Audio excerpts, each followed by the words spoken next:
वालेकुम एवरीवन।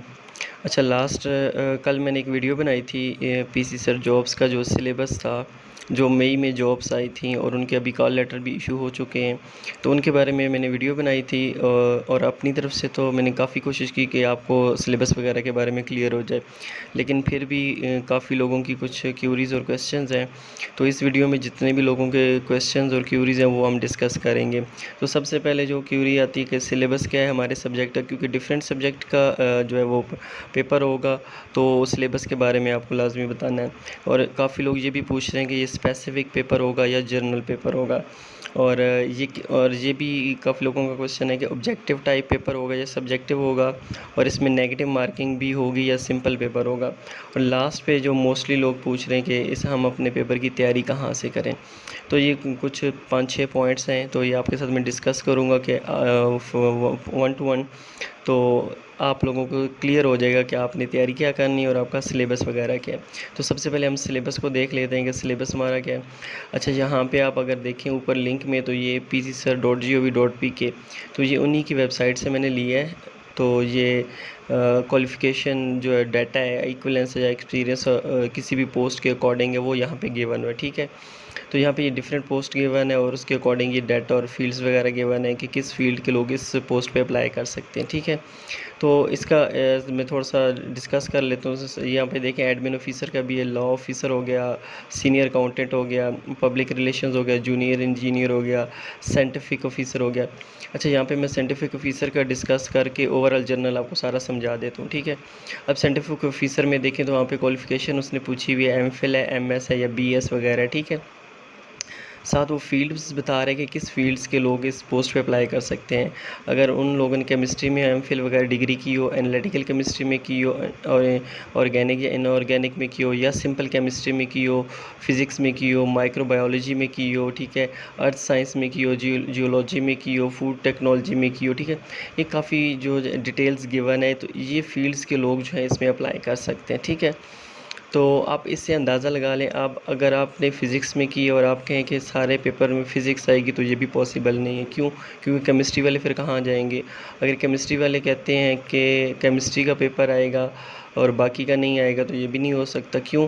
वो उसकी मैं आपको रीज़न बताऊंगा कि क्यों मैं ये कह रहा हूँ कि आपका स्पेसिफिक सब्जेक्ट का नहीं आएगा, बल्कि आपका केमिस्ट्री, फ़िज़िक्स, मैथ और जनरल साइंस का आएगा, क्योंकि यहाँ पे अर्थ साइंसेस गिवन है, तो एवरीडे साइंस का पेपर भी आपका आएगा।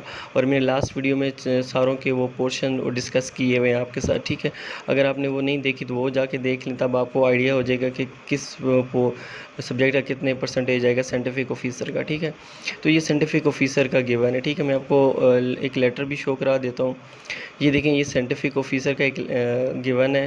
यहाँ ऊपर आप देख सकते हैं, ऊपर मैं नाम तो नहीं शो कर रहा आपको, ठीक है। ये देखें, written test for the post of scientific officer BPS 17, ठीक है। अब यहाँ पे साइंटिफिक ऑफिसर में कहीं पे नहीं गिवन कि केमिस्ट्री के आप हैं या फिज़िक्स के हैं या बायो के हैं या किसी भी सब्जेक्ट के हैं। इट मीन्स ये ओवरऑल सब सब्जेक्ट में से पेपर आपका आएगा, यहाँ पे स्पेसिफिक नहीं हुआ, ठीक है। तो जब स्पेसिफिक नहीं हुआ तो इट मीन्स कि आपका पेपर तीनों चारों पोर्शंस में से बेसिक्स में से आएगा, केमिस्ट्री, फिज़िक्स और केमिस्ट्री, फिज़िक्स और बायोलॉजी में से आएगा, ठीक है। इसके अलावा जनरल पोर्शन भी है। और काफ़ी लोग ये भी पूछ रहे हैं कि परसेंटेज कितनी आएगी, तो यहाँ पे आप लेटर में देख लें, लेटर में क्लियरली गिवन है कि एकेडमिक या subject related, academic subject related कितना आएगा, 70% आएगा। और जनरल नॉलेज या इंग्लिश जो है वो 30% आएगी। जनरल नॉलेज में अभी मैंने आपको बता दिया क्या क्या चीज़ें आएंगी। पाक फेयर भी आएगा, करंट फेयर भी आएगा, ठीक है, इस्लामियात और जीके खुद भी आएगा, ठीक है। और इंग्लिश के भी कुछ क्वेश्चंस होंगे, कंप्रीहेंशन टाइप। तो ये 30% आएगा और ये 70% होगा। और लास्ट वीडियो में मैंने 80% बताया था एकेडमिक, तो वो आप करेक्शन कर लीजिएगा यहाँ से, क्योंकि लास्ट टाइम जो था वही सिलेबस था जो मैंने बताया था, तो इस टाइम इन्होंने थोड़ा सा रेशो चेंज कर दिया, ठीक है। तो ये सिलेबस की आप देख सकते हैं कि सब्जेक्ट रिलेटेड बताया हुआ है, ठीक है। तो अगर किसी को भी ये सिलेबस चाहिए अपनी पोस्ट के लिए, अब मैं सब पोस्ट का नहीं पढ़ सकता क्योंकि वीडियो जो वो बहुत लेंथी हो जाएगी और आपके लिए देखना भी काफ़ी मुश्किल हो जाएगा। तो मैं आपको ये लिंक दे दूंगा, ठीक है। इस लिंक से आप लोग ये PDF डाउनलोड कर लेनी, अपना सिलेबस समझ लेना है।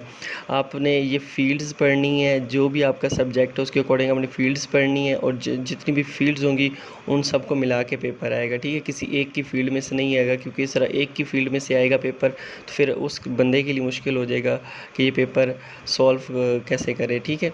सेकंड है ये जनरल, अब जनरल और स्पेसिफिक भी मैंने आपको समझा दिया है इसमें कि ये स्पेसिफिक पेपर है, जनरल पेपर नहीं है। आप हमेशा एक बात याद रखें कि जब भी आपको किसी भी पोस्ट के लिए अगर एजुकेशन स्पेसिफिक मांगी जाए, अगर कोई सी जैसे कि इस पोस्ट में स्पेसिफिक मांगी गई फ़िज़िक्स, केमिस्ट्री और बायोलॉजी, ठीक है, तो आपका पेपर भी स्पेसिफिक आएगा। अगर आपको किसी पोस्ट के लिए जनरल एजुकेशन मांगी गई, जैसे कि कहा है सिर्फ बैचलर, मीन्स ये नहीं पूछा कि किस चीज़ में बैचलर, बस बैचलर हो, तो फिर आपका पेपर भी जर्नल आएगा। अगर जनरल एजुकेशन मांगते हैं तो पेपर भी जर्नल होगा, अगर स्पेसिफिक एजुकेशन है तो पेपर भी स्पेसिफिक होगा। ये आप जनरल कॉमन सेंस की बात याद रख लें, कभी भी आपको इससे परेशानी नहीं होगी कि आपने पेपर कैसा तैयार करना है। अच्छा था, एक और हमारे पास क्यूरी है कि ऑब्जेक्टिव टाइप पेपर आएगा या सब्जेक्टिव।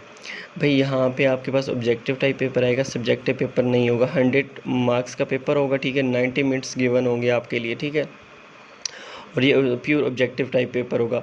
अब मे बी कि ऑब्जेक्टिव का फर्स्ट स्क्रीनिंग टेस्ट क्लियर करने के बाद मे बी आपका एक और पेपर हो, लेकिन कभी हुआ नहीं है पीसी सर के टेस्ट में, लेकिन कभी डिपार्टमेंट्स की पॉलिसीज़ भी चेंज हो जाती हैं, ठीक है।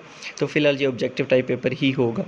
अच्छा, मार्किंग इसमें जो है वो नेगेटिव होती है मार्किंग, ठीक है, तो 0.25 जो सिंपल हर पेपर में डिफरेंट जो डिपार्टमेंट से कट करते हैं, तो इसमें भी 0.25 की कटिंग आपकी होगी, ठीक है।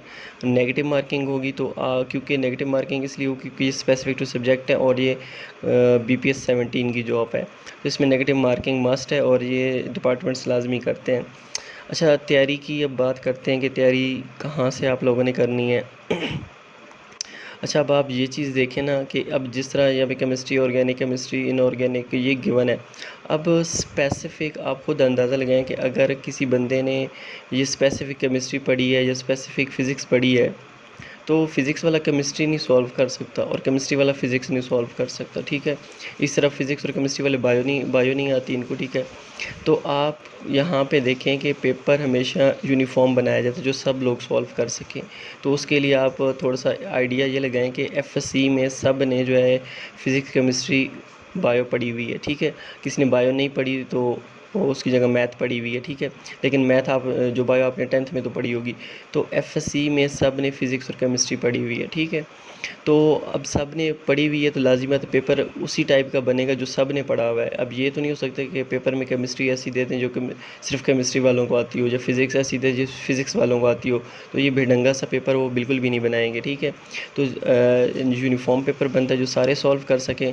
तो मेरी जो सजेशन है आपको, अगर आप साइंटिफिक ऑफिसर के लिए पूछना चाहते हैं तो आप HRK की बुक ले लें, ठीक है, या आप फर्स्ट ईयर और सेकेंड ईयर की फ़िज़िक्स, केमिस्ट्री जो है और बायो वो पढ़ लें, ठीक है। वहीं से पेपर आएगा और कंसेप्चुअल पेपर आएगा, ठीक है। स्पेसिफिक बिल्कुल MPhil या MSc का पेपर नहीं आएगा, ठीक है, जहाँ तक मेरी माइंड कहता है, जहाँ तक मुझे ये इस बारे में इल्म है, तो ये नहीं आएगा। ये इंटरमीडिएट लेवल का आएगा, लेकिन आएगा कंसेप्चुअल न्यूमेरिकल टाइप आएगा, ठीक है। इतना आसान पेपर भी नहीं आएगा, ठीक है, जितना आप समझ लेंगे। तो जितनी भी पोस्ट हैं आप उनके लिए भी जर्नल पेपर तैयार करें, क्योंकि अगर जैसे अब जनरल पब्लिक रिलेशंस के लिए जर्नलिज़म आता है, ठीक है, मैस कम्युनिकेशन और पब्लिक रिलेशंस आता है। अब पब्लिक रिलेशंस का MPhil वाला पेपर तो वो दे नहीं सकते, क्योंकि MPhil वाला अगर पेपर देंगे तो जर्नलिज़म वाले कहाँ से तैयार करेंगे, ठीक है। तो इंट्रोडक्शन टू जर्नलिज़म या इंट्रोडक्शन टू पब्लिक रिलेशंस कर लें, सिंपल इंट्रोडक्शंस इनके कर लें, तो ये आपका पेपर हो जाएगा। कोशिश तो मैंने की है कि सबकी क्यूरीज़ क्लियर हो जाएं, और कोशिश भी की है मैंने कि इस वीडियो में सबको एक्सप्लेन कर सकूं। फिर भी अगर कोई क्यूरी रह गई हो या क्वेश्चन रह गया तो आप मुझे वीडियो में के कमेंट में बता सकते हैं, और मैं आपकी कोशिश करूंगा कि वो आपकी क्यूरी भी मैं सॉल्व कर सकूं, ठीक है। फिर ओके, अल्लाह हाफ़िज़।